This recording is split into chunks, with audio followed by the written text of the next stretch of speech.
በቤታችሁ ያለ አመጽን ማሸነፍ ከፈለጋችሁ አመስጋኝነትን ተለማመዱ።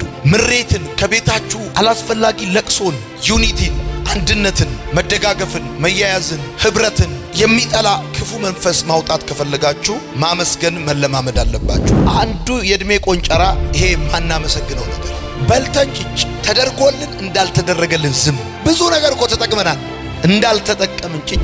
ምስጋና እድሜ ያረዝማል፣ የጣፈጠ እንቅልፍ እንድተኙ ያደርጋል። አሁን የሚያስቃዣችሁ ዘትሉ ምታድሩ ሰይጣን አንድ ጸጉራችሁን ይዞ እንዲህ የሚያረጋችሁ ሌሊት ሙሉ እንዲህ ሲያሽከረክራችሁ፣ ሲገርፋችሁ፣ ሲለጠልጣችሁ ገደል አፋፍ ላይ ወስዶ የሚመልሳችሁ ቀን በልታችኋል። የጣፈጠ እንቅልፍ እንድተኙ ያደርጋል።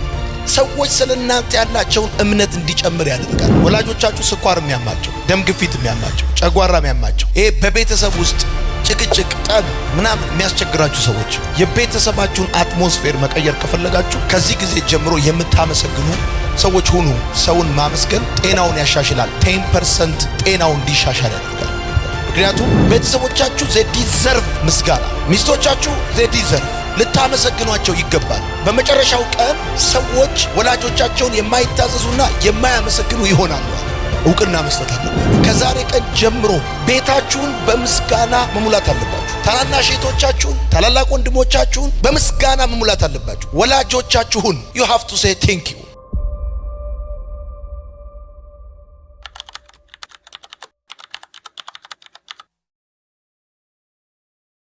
አለማመስገን ከትምክህት ከስድብና ካለመታዘዝ ጋር የተያያዘ ነው። ምስጋና ህይወቱ ያልሆነ ሰው ስድብ ህይወቱ ነው፣ ትምክህት ህይወቱ ነው፣ አለመታዘዝ ህይወቱ ነው። በመጨረሻው ቀን የሚያስጨንቅ ዘመን እንደሚመጣ እወቅ። ሰዎች ራሳቸውን የሚወዱ ይሆናሉ፣ ገንዘብ የሚወዱ፣ ትምክህተኞች፣ ትዕቢተኞች፣ ተሳዳቢዎች፣ ለወላጆቻቸው የማይታዘዙ፣ የማያመሰግኑ ይሆናሉ። ምረጡ ብንባል ምናልባት ላንመርጣቸው እንችላለን። ወላጆቻችንን፣ መልካቸውን፣ ኢኮኖሚያቸውን፣ የመጡበትን ማህበረሰብ ላንመርጥ እንችላለን። ግን እነሱ መልካችንን፣ ጾታችንን፣ የኛን ሁኔታ ተቀብለውን እዚህ እስከምንደርስበት ድረስ አብረን አሳልፈናል፣ አሳድገውናል፣ ዋጋ ተከፍሎልናል። በኤፌሶን መጽሐፍ ምዕራፍ 5 ቁጥር 4 ላይ የእግዚአብሔር ቃል ደግሞ ሲናገር እንደዚህ ይላል፣ የሚያሳፍር ነገር የስንፍና ንግግርም ወይም ዋዛ የማይገቡ ናቸውና አይሁኑ፣ ይልቁንም ምስጋና እንጂ።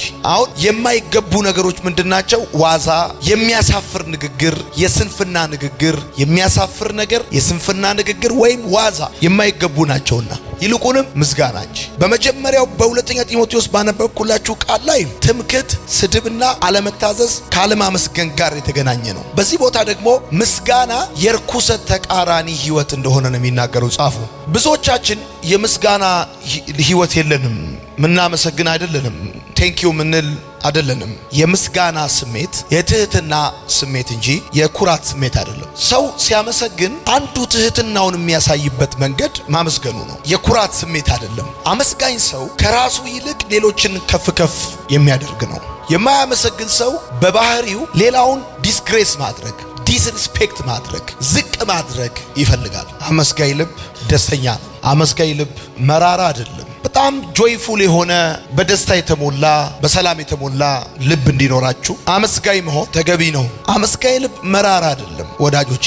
አመስጋኝነት ምሬትን፣ ንቀትንና አመጽን ማሸነፍ ነው። በቤታችሁ ያለ አመጽን ማሸነፍ ከፈለጋችሁ አመስጋኝነትን ተለማመዱ።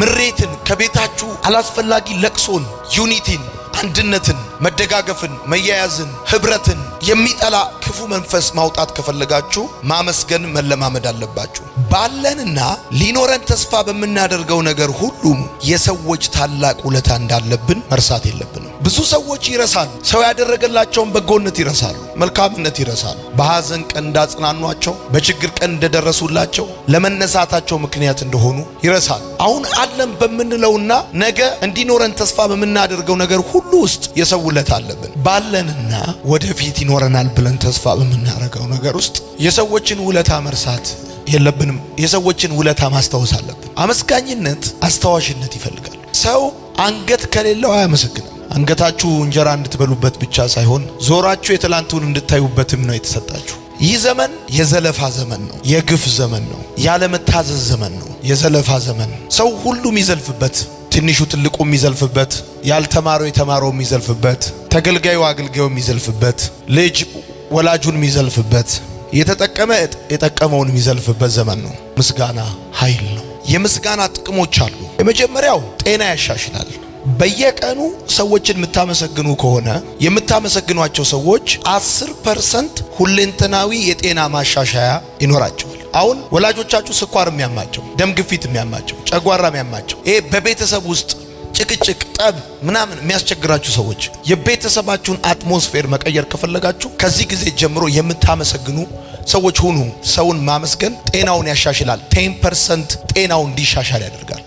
ምክንያቱም በሰው አንጎል ውስጥ ዶፓሚን የሚባል ንጥረ ነገር አለ፣ የደስታ ሆርሞን አለ እና የምታመሰግኑ ሰዎች ስታመሰግኑ ጤናችሁ ይሻሻላል። ታብሌት ነው፣ መድኃኒት ነው ማመስገን። ሁለተኛው የምስጋና ጥቅም ሰዎች እንዲወዱን ያደርጋል። you have to say thank you ለተደረገልህ ነገር። ወላጆቻችሁ እንድታመሰግኑ ፈልጋለሁ። በመጨረሻ ቀን አለ ሁለተኛ ጢሞቴዎስ መጽሐፍ ሲናገር ወላጆቻቸውን የማይታዘዙና የማያመሰግኑ ይሆናሉ። ምን አደረክልኝ፣ ምን ሰራልኝ የሚሉ ይሆናሉ፣ የማይታዘዙ ይሆናሉ አለ። እቅድ አድርጋችሁ ያዙ። የቤተሰቦቼን ጤና በየቀኑ 10% አሳድገዋለሁ ብላችሁ እያመሰገንኩ። እኛ ታውቃላችሁ ሆቴል ገብተን አስተናጋጅ ምን ጠራው ብለን እንደዚህ አይደረግም፣ ነውር ነው። እንዲህ ሰው አይጠራም፣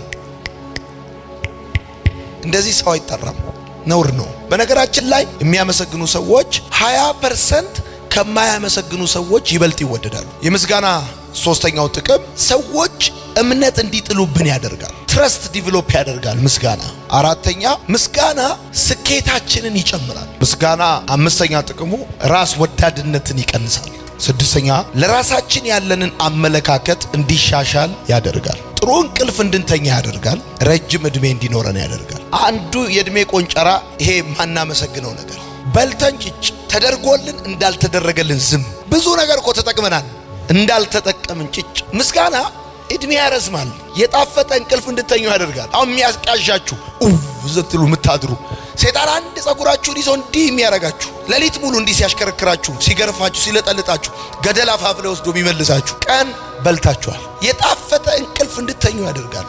ሰዎች ስለእናንተ ያላቸውን እምነት እንዲጨምር ያደርጋል። እንድትወደዱ ያደርጋል። ይሄ ዘመን የዘለፋ ዘመን ነው። ክፉ ዘመን ነው። ብራዘር እኔ በጣም ጤነኛ እንቅልፍ እፈልጋለሁ። ሰዎች ያደረጉልኝን መርሳት አልፈልግም። ካደረጉብኝ ይልቅ ያደረጉልኝን እያሰብኩ ነው ምኖረው። በፍጹም የተደረገልኝን መርሳት አልፈልግም። ምስጋና ሰክሰስ ይጨምራል። ሰዎች እንዲወዱክ ያደርጋል። እምነት እንዲጣልብህ ያደርጋል። በልተጭጭ ማለት የለብህም።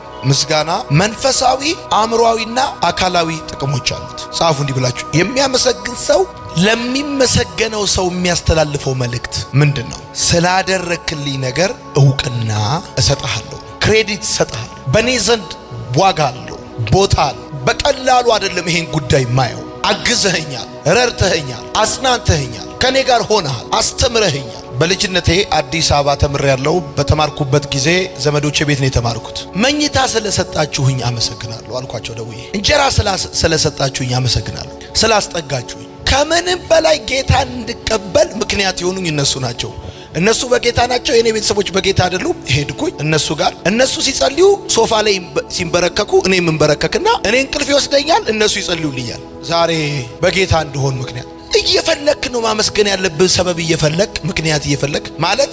የሚያመሰግን ሰው ለሚመሰገነው ሰው እውቅና ነው የሚሰጠው። አንተ ሰክረ ስትገባ ቮሚትን ሲጠርጉ የነበሩ፣ በር ሲከፍቱ ሲዘጉ የነበሩ፣ እዳህን እየተከተሉ ለሚከፍሉ ባይዘዌ ቤተሰቦቻችሁ they deserve ምስጋና። ሚስቶቻችሁ they deserve ልታመሰግኗቸው ይገባል። በመጨረሻው ቀን ሰዎች ወላጆቻቸውን የማይታዘዙና የማያመሰግኑ ይሆናሉ አለ።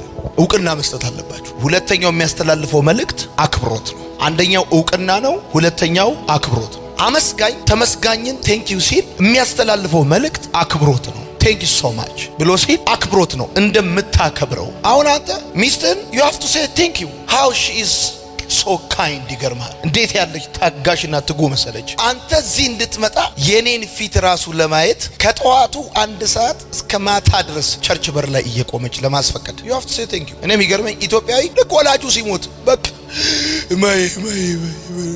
ልክ ሲሞቱ ጠብቆ፣ ልክ የሆነ ነገር ኮማው ሲገቡ ጠብቆ አንቺ ለኔ።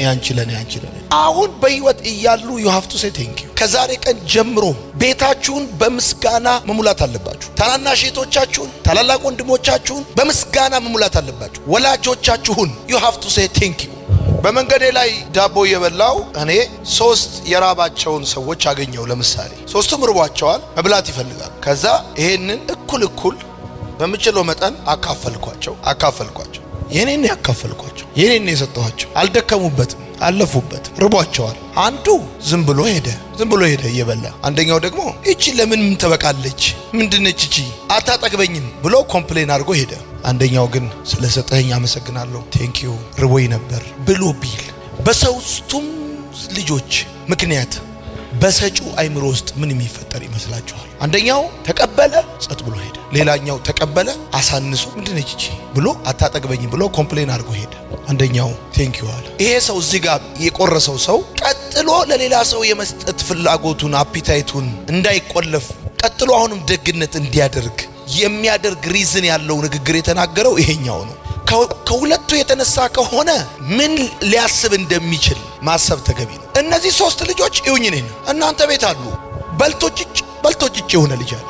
እየተደረገለት ጭጭ በልቶ ኮምፕሌን የሚያደርግ እየተደረገለት ኮምፕሌን የሚያደርግ እንደዛኛው። አንዳንድ ደግሞ ልጅ አለ። ማመስገን የበለጠ እንድትወደድ ሰዎች እምነት ትረስት ዲቨሎፕ ታደርጋል። ሰዎች በአንተ እምነት እንዲኖራቸው ያደርጋል። በልተ ጭጭ አይደለም ማለት ያለብህ። በየትኛውም ጉዳይ በትንሽ በትልቁ ትንሿ ቤት ውስጥ ያለችዋ ትንሿ ብለህ ሄዳ ይዛ ስትመጣል አንድ ልብስ አምጪ ብለህ ስትሰጥ you have to say thank you። የሚያመሰግን ሰው ቅድም ያለው ምንድነው? ሁለተኛው ለሚመሰገነው ሰው ምን ይሰጣል? ክብር ይሰጣል።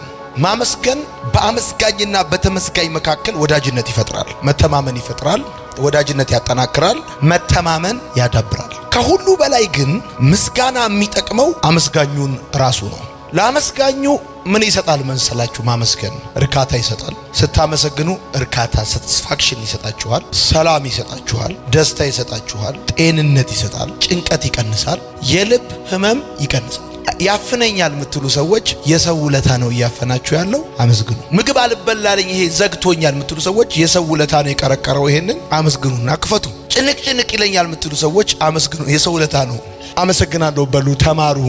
ከሰዎች ህይወት እምነት እንዲፍሎፕ ታደርጋላችሁ። በሉ አጠገባችሁ ያለው ሰው ቴንኪዩ በሉትና ሰላም በሉት።